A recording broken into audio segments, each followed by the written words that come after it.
Boss Up Visual Podcast offers media services for reasonable price quotes, created to aid the urban community with marketing services for your business, products, or services. Book your interview or ad by emailing bossupvisualpodcast@gmail.com or simply fill out the contact form.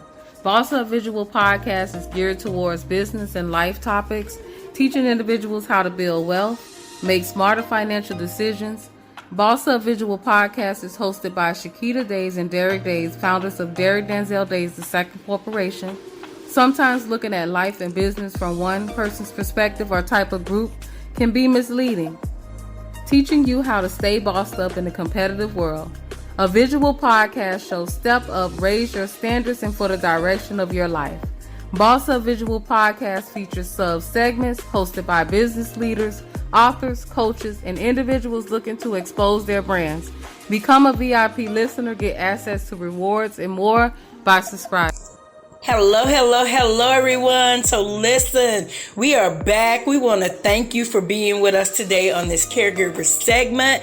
And if you are new, I am Coach Angela Amazin, the Caregiver Coach. That's right, a life coach for caregivers. And I am more than that, but today we're going to stay on that topic. We're going to stay in front of it because you know what? I'm excited because I have a special guest. I told y'all last week that my guest was going to be here, and I had no clue I was going to get a chance to interview her in person. So to God be the glory. Listen, I'm in Atlanta, Georgia, and I'm excited, y'all. I am excited because she has been in this industry. And when I say around this industry, because you know, I always say we're all in this together. If you are just tuning in for the first time here on our show, then I want to thank you for being here because you could have been anywhere, but you're here. And I am, again, Caregiver Coach Angela Amazin. And you can always reach out to me at my email or email me if you have any questions at amazingcaregivercircles@gmail.com. And again, you can find me on social media because I'm a little bit everywhere. But I can't wait, y'all. I'm just too excited. Let me introduce my guest today, Miss Wanda Bullitt. Now, listen, she got married, but we going to call her First Lady Bullitt. We're going to go by whatever name we need to so you can get this message today. And I'm going to let her introduce herself a little bit because at the end of the day, I know y'all are going to be blessed by this interview. And I listen, I'm excited because I'm setting these interviews up so that you can know that we understand what you do and we are here for it. Amen. And we care about what you do, but we want you to care about yourself as well while you're caring and sharing for others. Amen. So, Miss Wanda, tell me a little bit, tell the audience a little bit about who you are. Well, my name is Wanda Bullock. I'm recently married. It's been almost a year. June, we'll be celebrating our 1-year anniversary, but that's not what we're here for. As a caregiver, I actually kind of got thrown into being a caregiver at a very, very young age. Mm-hmm. And the person that I am is just all about loving others and reaching people where they are. I am the youngest of 7 siblings. I'm raised in the household with both my parents. My father passed away, daddy's girl, in 2017. And it's just been a wild journey ever since then. But I will tell you, that has been a whole nother story that I know that will definitely help someone. But in the midst of it, I'm just really, I'm here to just lend out what I do. Amen. Basically, yeah. And y'all gonna hear me keep saying amen. So listen, no offense to anybody who don't worship like I do, but I can tell y'all I worship everything I do and everywhere I go. Amen. So you're going to hear that because I'm going to be authentic. I'm going to be consistent. I'm going to be who I am, which is amazing. But I get to walk in my truth. And my truth is I love me some God. So you're going to hear it all the time. So this is why, because we are prayer warriors, prayer partners. And this is why y'all keep hearing us talk about amen, praise God. So anyway, I'm going to ask you, a few little questions to help the audience out. And I am so glad you're here listening today, because if you are new to the Caregiver segment, listen, we are in season 3. I do a weekly caregiver show, and I'm doing interviews now for my YouTube channel. And I'm going to say, let's have caregiver talk. I do caregiver talk Wednesday. I'm literally just praising everybody, from the person who do the billing, from the person who comes in and set up the receptions, who set up the patients with transportation. Like, anywhere you are, we appreciate you.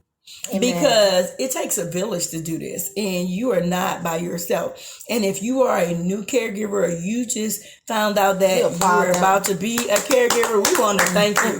Because, honey, listen, it's almost like if someone in your life got a sentence or a diagnosis, you feel like you got a sentence, and now you got a diagnosis, because now everything needs to change. And so when COVID came, Wanda, a lot of people were not caregivers. They were regular hairstylists, doctors, lawyers, nurses, even TV hosts, anything they were other than caregivers, until they heard their husband got COVID, their mother got COVID, this one got COVID, and they instantly became caregivers. Can you talk about that just a little bit, about how people around you in the industry, or people around you in your regular daily life, who weren't a caregiver, but yet you've been a caregiver your entire life? Like, you've been in this industry since a little girl, and now they're complaining to you because, like, now they got to take care of their mom, their husband, their wife, their church meal, and they're like, I don't know what to do.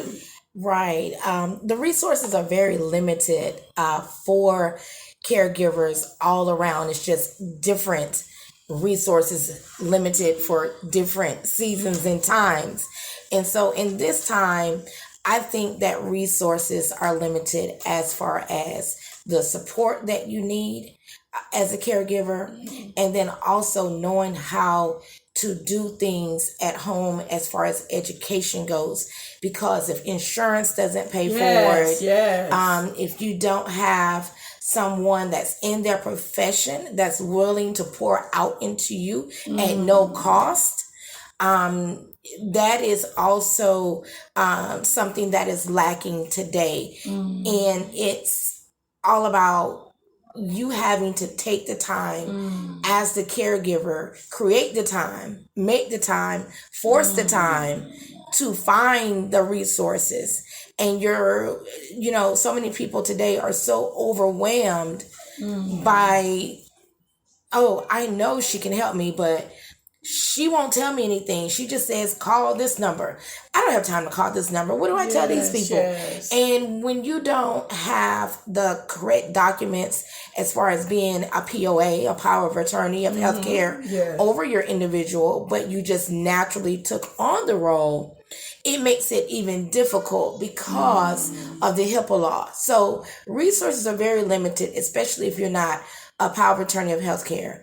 And if you just are not inclined to the industry of caring for someone. It's very easy that we do care for other people, but when you're forced into caring for a loved one, there's all kinds of emotions, there's all kinds of questions and doubts, and just a basket of stress that begins to take over you. So today, because of the way we are, everything is fast, everything is scanned, everything is email. Resources are limited, especially that the doors are closed. Oh yeah That is so true. So I know someone out there can relate. I know, again, if you are listening and you know someone that's a caregiver, caretaker, share this, radio broadcast with them. Share this podcast interview with them, because this is some good stuff. I know for a fact that people came to me asking about resources, and I literally am a part of a caregivers community that I kind of find people that are all kinds of different types of caregivers, caretakers, and I just jump in and try to say, you know what, tell me what I could get so I can share with others, and it's all about us supporting each other. I have another question for you, Miss Wanda. Yes. What would you say to someone who, and this is a tricky one because I was in this position, and I know you can relate because you're taking care of your mom at the moment and doing an amazing job doing it.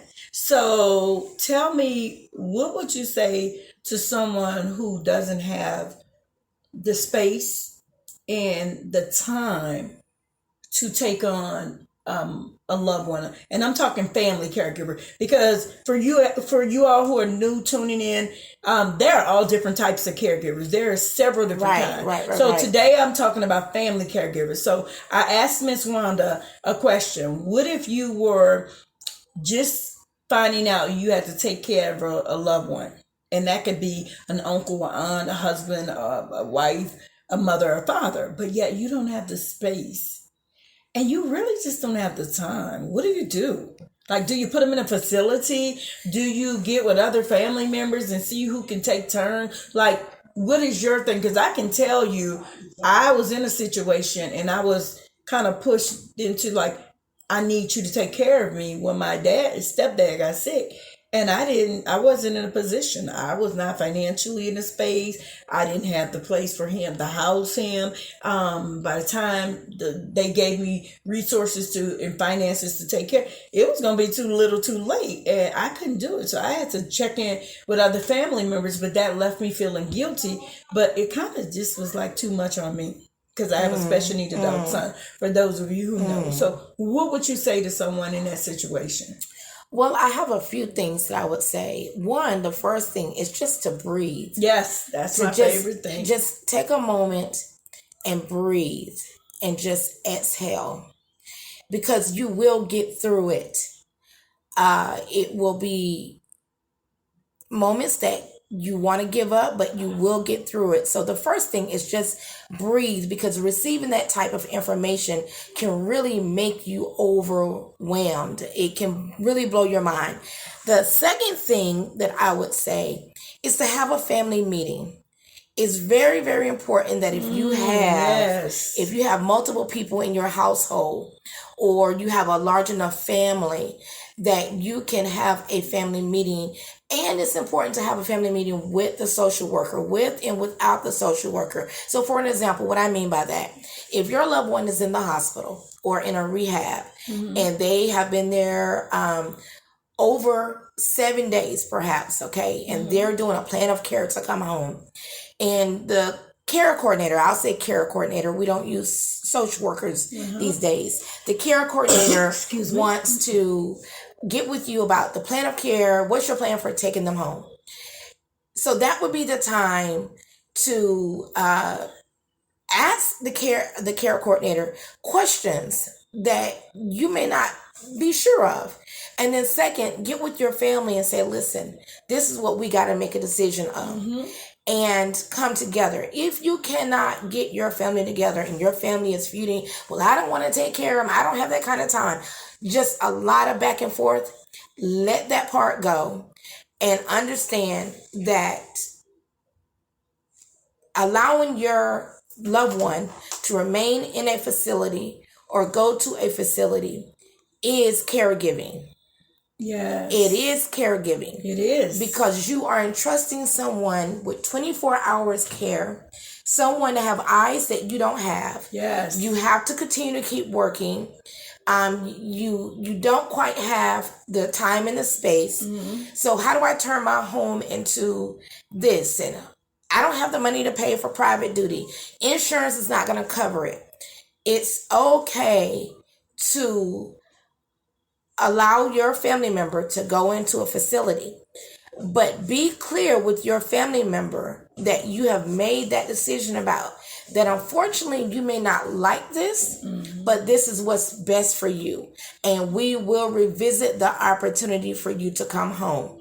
Amen. That way, when you have that time, that is an opportunity for you to find a way to care for your loved one at home.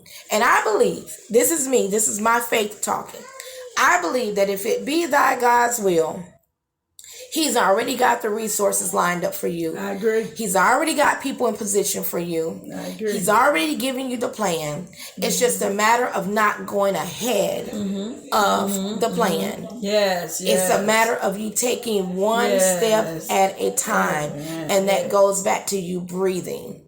That just goes back to you letting it go. Yes. And then the final thing is really not a final, but it's core. Once you bring your family member home and you've decided to bring your family member home, have a plan before you leave the hospital. Yes, that have is a so plan important. before you leave the rehab center. Have a plan so that your other family members and your loved one will understand that we have to do things a little different. Yes. And we have to do things until we can change it.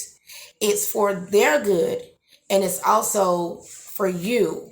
It helps relieve a lot of stress when you can have a doable plan. Yes. This is not an opportunity to be Superman or Superwoman or to show that I can do it all. Being a caregiver is not doing it all. Just like it takes a village to raise a child, Yes, come on. it takes a family to have support in this whole process. So having a support system. And I will say this, your support system may not be your family. Come on. Okay. So I'm going to jump in here because you talking to the choir, baby, like you're preaching now. And we ain't come in for you to preach because you teaching and preaching. And that is so true because for me, having a special need adult son, when he was 3 and 5 and got diagnosed at 6, let me just tell you, family who? You'd have thought I was an orphan. And there was no family because that's how isolated it was on my journey. So, if you're in that position and you're in that predicament, it's okay because he's going to surround you with the people that will love on you and make you feel comfortable in the space that you're in. One of my biggest questions I ask everybody is the question I had to ask myself. And I tell this story all the time. I remember looking in the mirror and not paying attention or seeing a picture. And the picture was hideous. Like, I was every bit of 40 pounds overweight, and I do mean 40, not 20. Yeah, we going there. I'm talking about it. I was looking a mess. And I said, when did this happen? Like, what happened when I forgot about me? And it was not until I seen the picture, I looked in the mirror and then looked at the picture and did the both of them. And I was overwhelmed and didn't even understand what was happening. I got lost in caring and taking care of myself by jeopardizing my own health and wellness at the expense of taking care of others, like my stuff, taking care of others. Absolutely. And oh man, it was deep. So I had to literally come up with a plan of action. I talk about that in my new caregiver book, Caregiver to Caregiver. And I also did a new journal for caregivers, just with inspiration, just things to push you through to the next level. And so it's, coming out soon. I'm definitely going to have it ready by Mother's Day. That's my goal. And I'm excited because I wanted to share with people the steps I took to step back, even as a caregiver and not just the caregiver coach, and breathe. I didn't know how to breathe, like literally, because my lungs collapsed from being a hairstylist of over 35 years. And I had to go on oxygen. So I had to go back and learn how to breathe all over. But when I'm talking about breathing, I really had to breathe. And breathing, even in the space I was in, because even with being on oxygen, I still had to care for my son. That was not going to stop. That was not going to go away. So I always ask people, like, what's your plan of action for you? How do you find moments? Because what I do as a caregiver coach, I literally help you find strategies, techniques, and resources to make sure while you're taking care of others, to take care of yourself and create a healthy balance. And be able to have this line on boundaries between taking care of others and taking care of yourself so that you don't become overwhelmed, stressed, and burnt out. And for me, that looked like taking a walk. That looked like just sitting in the car and isolating myself sometimes from everything, just to be in a space of quietness. Taking a nap. Sometimes it's weeks where I just get a 30-minute nap. But I have to say, girl, let me find a way to get me a power nap and just relax. Like, put it down. And I do, yeah. So what is your strategy for you? Well, in the middle of taking care of your husband, your students, your mentees, your mama, your people on your job. What is your strategy for Wanda Bullock? Well, I know for me, in all honesty, when I was in full motion caregiving for my father, I was his 24-hour caregiver.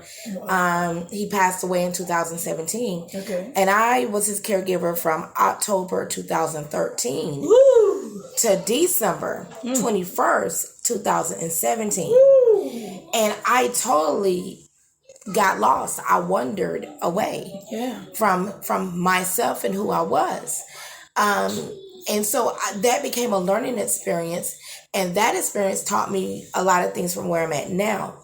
So just as it was just said, you take a nap, you take a walk, but that's fine and dandy. Let's get real for a second. That's fine and dandy. You can do that, but it's hard to do it because you are the sole provider. You're the sole caregiver for your loved one.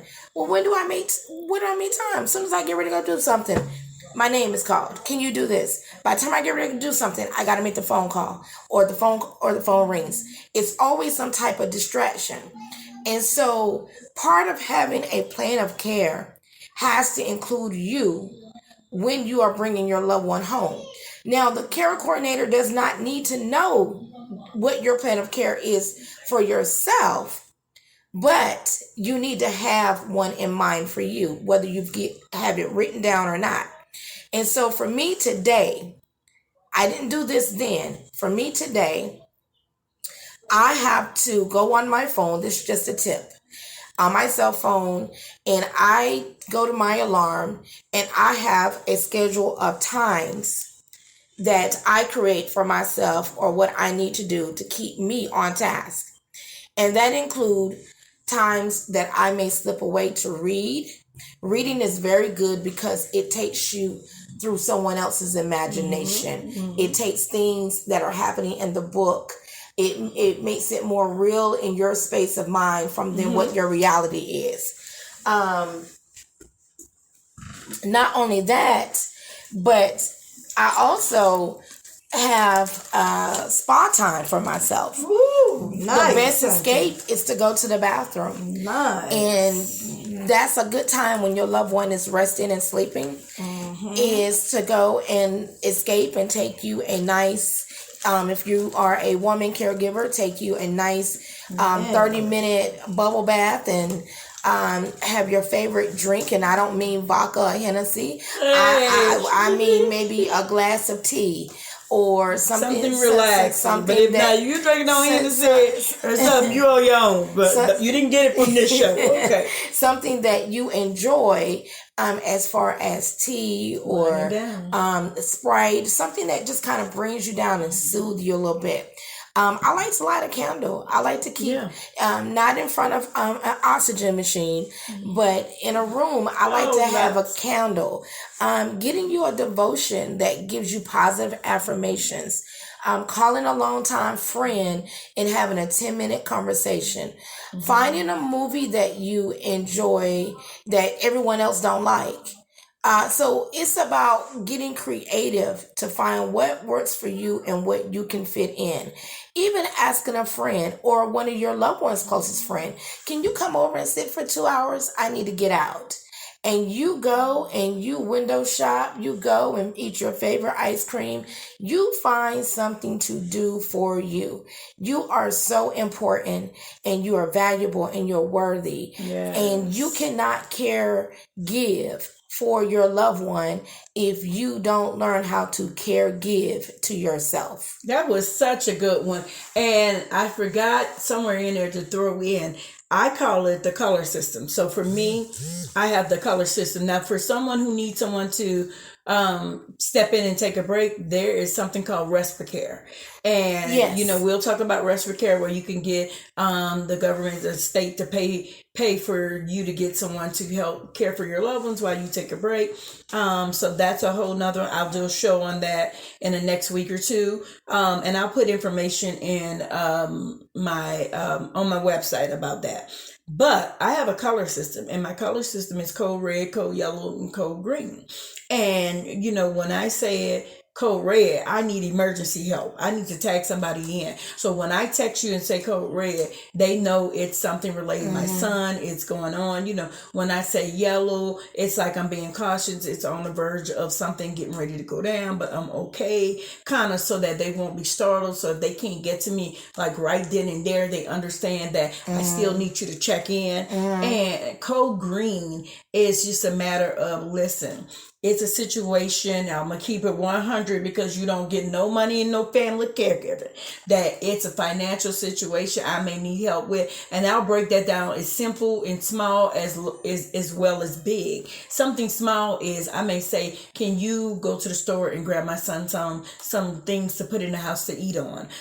Can you, and when I say that, I'm at work, I can't get to the store, but I need to make sure there's some resources that he can get to. And if he can't get to the resources, can you send a few dollars or do something to help me out? That's my way of communicating with my village. So when I say code green, they're saying, okay, do I need to go get him food? Well, what do I need? What do you need me to go to the store? Do he need something to wear? Do I need to take him to the laundromat? Because we're in a space where we're changing laundry every day because, he don't want to use the pads on the bed or don't want to wear the adult diapers. So in these spaces, I need backup some days.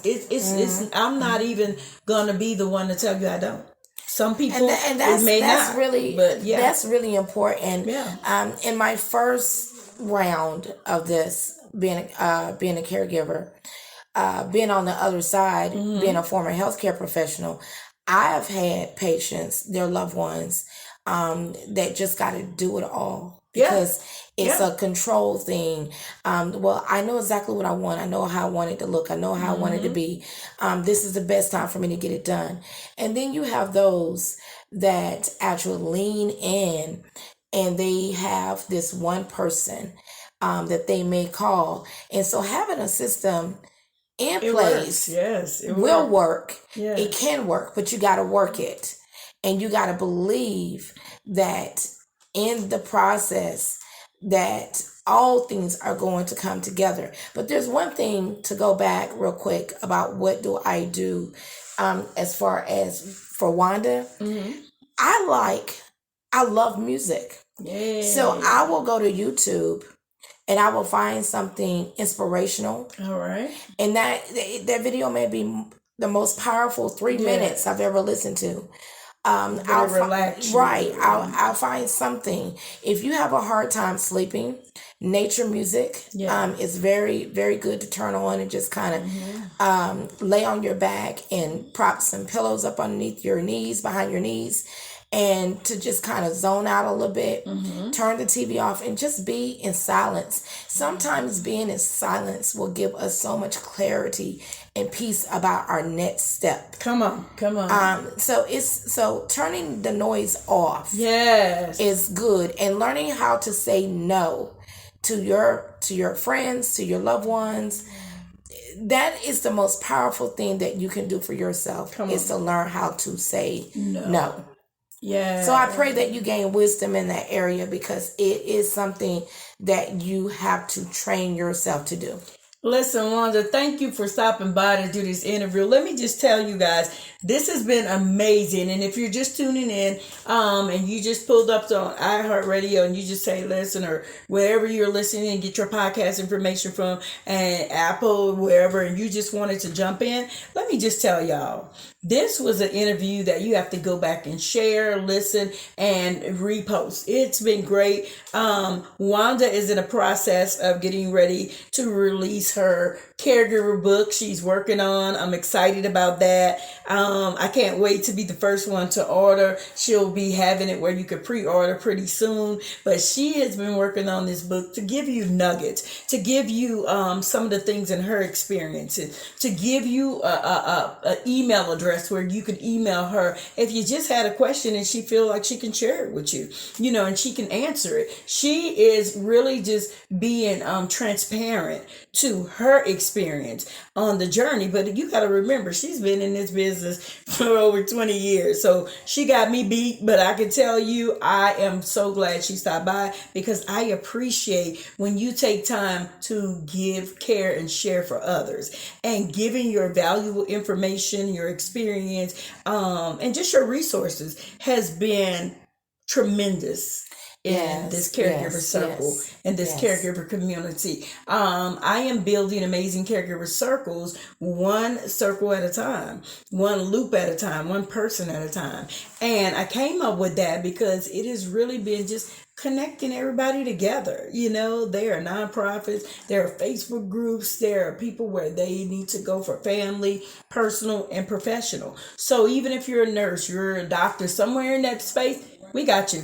We got you. Mm-hmm. So I want to thank you again, Wanda. Thank you for having me. I'm going to have all Wanda's information. You can also go to my Facebook book account, which is Angela Amazing Tate, the caregiver coach. You can find me on Instagram at I am Coach Amazing, Twitter at I am Coach Amazing. And also feel free to email me. I will leave Wanda information. And again, when the book is done, we'll have Wanda back. But you can email me at amazingcaregivercircles@gmail.com. I got some interesting questions about a month or two ago, and I was excited.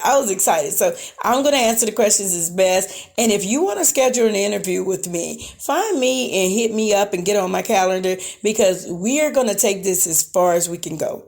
Because we know that when you look in the mirror, you should see that you are truly amazing. Yeah. And if you don't, you're probably looking in the wrong mirror. Bye, guys.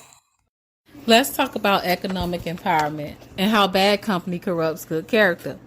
The power lies in your finances. If you can learn the power of how money works, you can change the way you feel about life. Life shouldn't be hard at all. However, you have to be smart. Learn ways of life that will make life easier for you. Also, be careful of the company you keep around you. Why? Because bad company corrupts good character, and a negative mind can influence a free spirit. So watch your energy. Energy is real.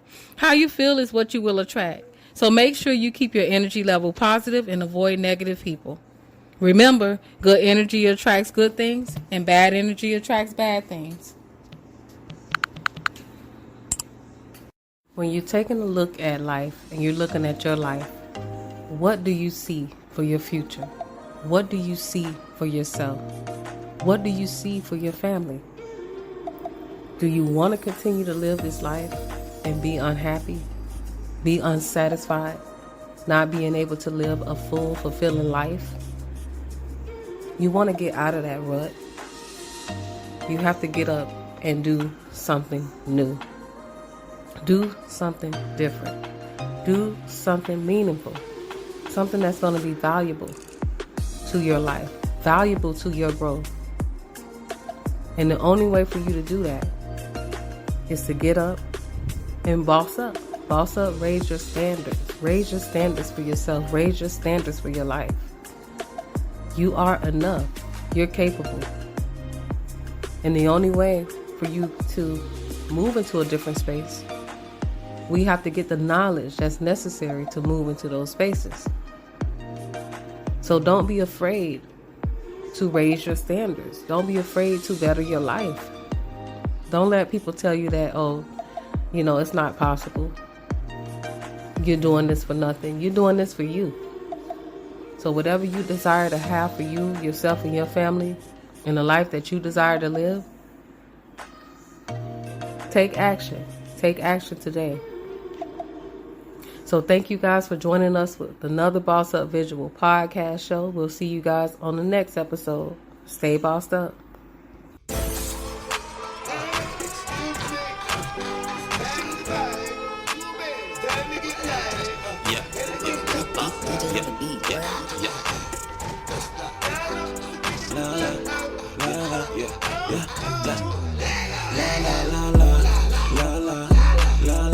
Let me talk my shit, la la, la la, la la. Let me talk my shit, la la, la la, la la. Let me talk my shit, la la, la la, la la. Let me talk my shit like.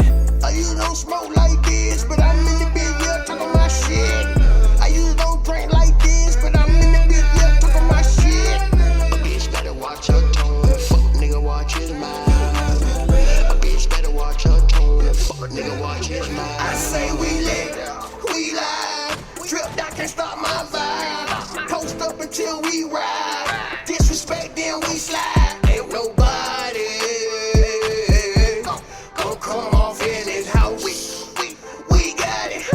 got it locked, yeah. Pimped out with a stick out. I got the haze in the cup, talking shit now. I got my car beating out, full of get down. I can drop it on the floor, hot brick sound. I got money in my pocket, I'm the shit now. Hey, so get your back up off the wall. Come on, a knot that. Come on, yeah. Show you how you do it. Put your back into it. Drunk on the floor. You the bad influence. Doing what you're doing. Girl, how you shake it? Put your hands on your knee, that's a backbreaker. Tell me what it is. Tell me what the cost. I'll pay the fee. I'll break your arm. Hit you from the front. Hit you from the side. Jump off in the whip. Girl, let's slide. La la, la la. Let me talk my shit, la la, la la, la la. Let me talk my shit, la la, la la, la la. Let me talk my shit, la la, la la, la la. Let me talk my shit like. I usually don't smoke like this, but I'm in the big yeah talking my shit. I usually don't drink like this, but I'm in the big yeah talking my shit. A bitch better watch her tone, fuck nigga watch his mind. A bitch better watch her tone, fuck nigga watch his mind. Nigga don't spill my drink. So much weed that a nigga can't think.